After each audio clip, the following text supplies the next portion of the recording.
कैसे जानें कि आपके द्वारा रटा गया नाम सिद्ध होने वाला है, हमारी साधना सही दिशा में चल रही है, इस बात का पता कैसे चलेगा? साधना सिद्ध होने पर कैसे अनुभव होते हैं? साधना कहाँ तक पहुँची? हम जिस रास्ते पर चल रहे हैं, राम मिलन की राह में राम राम राम की रटना कितनी सार्थक हो पाई है, इस बात का हमें कैसे अनुभव होगा? जब शुद्ध हो रहा है, जब सिद्ध हो जाएगा, ये बात कैसे जानेंगे हम लोग? जिसकी साधना सिद्ध हो जाती है उसे कैसा अनुभव होता है? एक जैसी जिज्ञासा के अनेक प्रश्न पिछले कुछ दिनों में प्राप्त हुए। आज इसी बात पर आप और मैं परम पूज्य श्री अनिरुद्ध दास जी महाराज की वाणी से श्रवण करते हैं कि स्वयं के भजन स्तर की जांच की कसौटी क्या है। वो दर्पण, वो कौन सी ऐसी बातें हैं जो हृदय में प्रकट होती है, जिसे हम जान सकते हैं कि हमारी साधना सही दिशा में है, हम राम मिलन की राह में सही प्रकार से, सही रीति से चल रहे हैं। जय श्री हरि। पूज्य गुरुदेव के चरणों में बारंबार प्रणाम। नामनिष्ठ महात्मा श्री अनिरुद्ध दास जी महाराज कहते हैं कि जब भगवत भजन में मन स्वाभाविक रमण करता है, ये बात हृदय में हो। उन्होंने साधकों के सम्मुख 33 प्रश्नों के एक प्रश्नावली रखी, उसके जो उत्तर है वही इस बात को आपके हृदय में पुष्ट कर देंगे कि आप जो नाम रट रहे हैं, आप जो साधना कर रहे हैं, हरि मिलन की राह में जो आप अग्रसर हो रहे हैं, वह उसमें आप कहाँ तक पहुँचे हैं। वे पहला प्रश्न आप लोगों से पूछ रहे हैं कि भगवत भजन में हम स्वाभाविक रमण करते हैं कि नहीं। आप जब भगवान का भजन करते हैं, नाम जपते हैं, तो आपको जबरदस्ती लगना पड़ रहा है कि हृदय में ये उत्कंठा जाग रही है। जिस साधक के हृदय में उत्कंठा जगती है वो सही दिशा में है। अपने हृदय के भाव को चेक करने के लिए, उसका अनुसंधान करने के लिए, अपने हृदय को टटोलने के लिए महाराज जी कहते हैं कि कोलाहल में मन स्थिर रहता है कि नहीं, इस बात से आपकी साधना कितनी पड़ी, इस बात का पता चलता है। आप भीड़ में हो, शोर में हो, फिर भी यदि आपका मन शांत है, राधा रमण राम राम कृष्ण कृष्ण पुकार रहा है भीतर ही भीतर, तो आप साधक हैं सच्चे।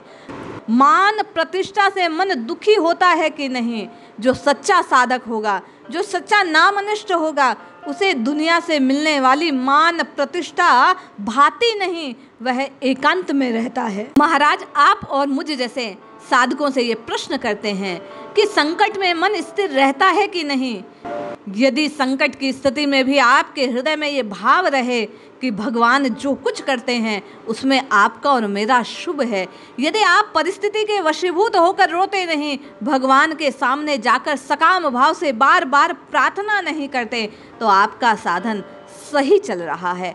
भजन हेतु मन में यदि उत्साह है तो भजन सही है। इंद्रियों में संयम रहे, दुख में भगवान याद आते रहें, सुख में भगवान आते रहें। किसी भी प्राणी को दुखी देखकर यदि हृदय में स्वयं के भी दुख उत्पन्न होता है तो आपकी साधना सही दिशा में है। किसी की निंदा और अपनी स्तुति सुनकर मन में यदि घृणा का भाव जगे तो समझो आपकी साधना सिद्ध हो रही है। भगवत चर्चा सुनकर अधिक सुनने की इच्छा यदि हृदय में जागृत होती है, यदि भगवान का चरित्र सुनते सुनते संत वाणी को सुनते हुए ये भाव रहे कि ये निरंतर चलता रहे, मैं भगवत कथाओं को केवल श्रवण करता रहूं, जीवा से राम कृष्ण हरि जपता रहूं, तो इसका तात्पर्य है आपकी साधना सही है, आप सही मार्ग पर चल रहे हैं। श्री अनिरुद्ध दास जी महाराज कहते हैं कि प्रत्येक प्राणी का उपकार करने की इच्छा यदि आपके हृदय में जगती है तो जानिए आपकी नाम रटना सार्थक हो रही है। संत से मिलकर परमानंद की यदि आपके हृदय में अनुभूति होती है, किसी संत की वाणी सुनकर यदि आपका हृदय शीतल होता है, वो वाणी आपके हृदय को यदि आनंद पहुंचाती है, तो कहने का तात्पर्य महाराज श्री का आप सही दिशा में चल रहे हैं, आपको उसी पथ पर चलते रहना चाहिए। संत से बिछड़ने पर अपार दुख का अनुभव होता हो, जिस दिन आप किसी महात्मा से मिलें, किसी संत से मिलें, किसी भगवंत से मिलें और घर आने को तत्पर हों तो लगे कि नहीं कुछ और देर बैठकर सत्संग सुन लेता। ये भाव जग जाए तो महाराज कहते हैं आप सही सही साधना कर पा रहे हैं।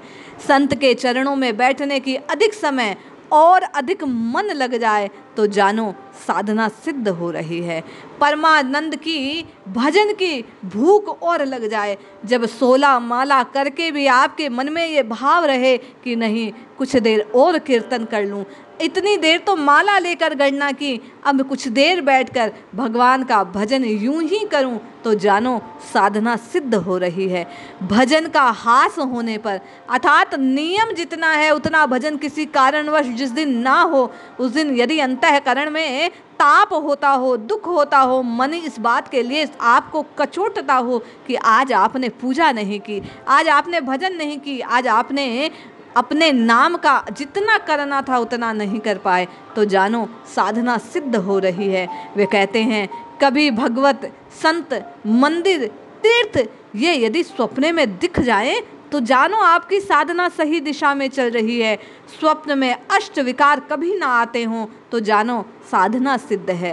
रात में 2-3 बजे भजन हेतु उठने का यदि मन में भाव आ जाए कि कल से तो मैं ब्रह्म मुहूर्त में उठूंगा, कल से तो प्रातः काल जल्दी उठकर भगवान का भजन करूंगा, ऐसा जिस जिस साधक के हृदय में भाव आए तो जानो कि प्रभु की कृपा है, आपकी नाम रटना सार्थक हो रही है।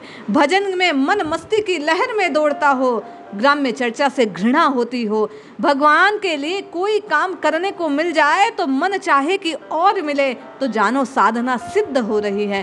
संसार को दुख सागर समझने का भाव हृदय में आए कि ये मिथ्या है, मौत को शीघ्र आने वाली हो, ये जानकर भी यदि आपके हृदय में व्याकुलता न हो, केवल परमात्मा के नाम जपने की आशा हो, तो महाराज कहते हैं आपका नाम जपना सार्थक हो रहा है। यह संकेत है कि आपकी साधना सिद्धि की ओर जा रही है।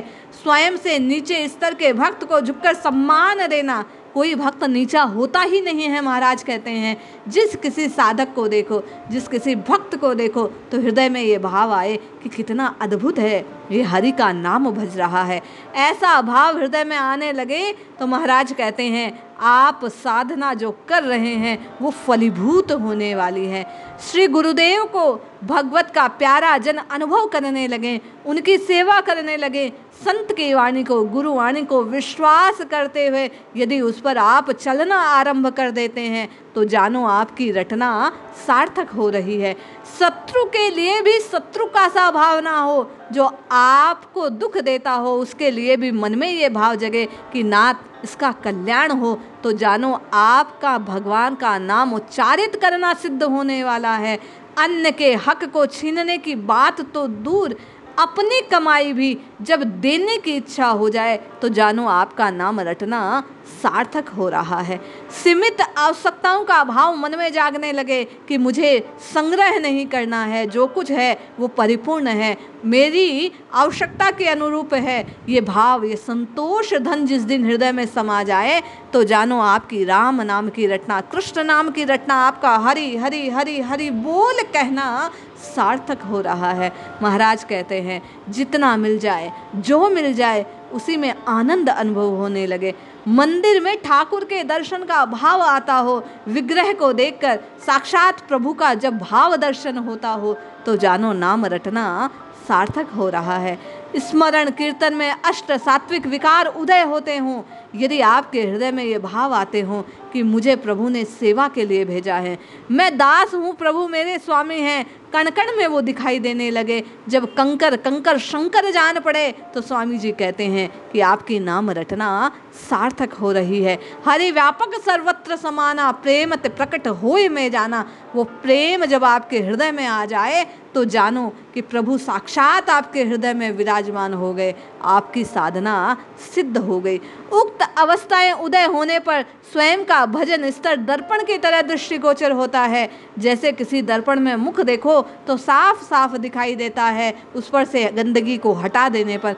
उसी प्रकार नाम की रटना लगाने से जब हृदय पर आई गंदगी साफ हो जाती है, मन निर्मल हो जाता है, तो साधक को भगवान के अतिरिक्त कुछ और नहीं जान पड़ता। वो हर एक प्राणी में उसी अपने इष्ट को भाव रखकर, इष्ट को जानकर उसकी सेवा में तत्पर रहता है, उपकार का भाव होता है, सब अपने जान पड़ते हैं, किसी से शत्रु भाव नहीं होता और नित्य निरंतर और हृदय में भाव जगे कि मुझे नाम रटना है, भगवत लीलाओं को गाना है, भगवत लीलाओं को श्रवण करना है, श्री हरि के स्वरूप का विग्रह का मुझे बार बार दर्शन पाना है। ऐसी लालसा और बढ़ती रहे तो जानो साधना सिद्ध होने वाली है। हम श्री महाराज जी के चरणों में नतमस्तक होकर सब साधक यही मांगे, यही प्रार्थना करें कि महाराज आप जैसे ये भाव हमारे हृदय में भी उदय हों, हमें भी नाम रटते रटते ये अनुभूत होने लगे, हमारी आपकी हम सब की नाम रटना सार्थक हो जाए, राम जी मिल जाए। इसलिए जपते रहिए, रटते रहिए और महाराज की बताई बातों को हृदय में उतारते रहिए। ये पथ एक दिन अवश्य परमार्थ का जो ये लाभ है आपको और मुझे होगा, राम जी मिलेंगे, निश्चित कल्याण होगा। जय श्री हरि, जय जय श्री सीताराम।